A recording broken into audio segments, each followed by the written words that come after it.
Now we want to check in with CBS 13's Carlos Correa. He's live in Stockton, where the decision is expected to impact a number of families there. Carlos. You know, almost a third of Stockton's population is foreign-born, and just like state and local leaders, Mayor Michael Tubbs also spoke out about the decision to end DACA and says it goes against America's values and ideals.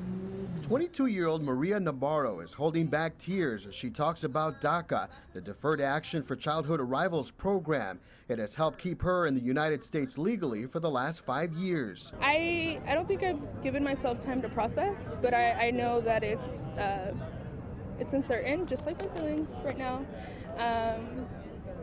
Navarro is attending college and says she has contributed to the U.S. through education, work, and paying taxes. Navarro says the Trump administration's decision to end DACA feels as if the country she has only known and loved has turned its back on her. DACA included me in some sense, but I knew that it was a Band-Aid that was going to be stripped off eventually. Rescinding DACA means the work permit given to these so-called dreamers will no longer be valid, and nearly 800,000 young people won't have protection from being deported. Attorney General Jeff Sessions called President Obama's DACA program unconstitutional, but immigration lawyers disagree. The program, the executive action, went beyond what the president is able to do with his executive action, that what he did should have been done by Congress.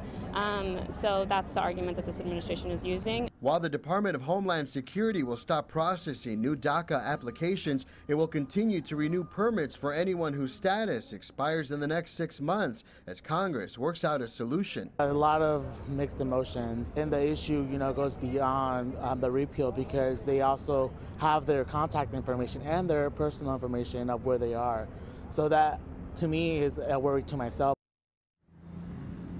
Now, immigration lawyers recommend people be informed on their rights and also to know what the rights are. Now, there is a community panel taking place right now in downtown Stockton, and tomorrow the Mexican consulate will also be hosting an informational meeting that takes place in Sacramento.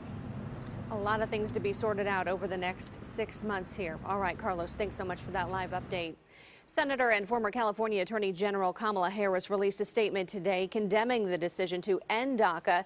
It reads in part, quote, "The consequences of this decision will be devastating. It will split up families, force young people back to the countries they never knew, and cost our economy billions of dollars. It is heartless." And Central Valley Congressman Jeff Denham spoke out in support of the program, saying, quote, "The government asked these young men and women to come out of the shadows, and they have passed background checks, opened bank accounts, gotten jobs, enrolled in our universities, all positive contributions to our society and our economy. To target them now is wrong."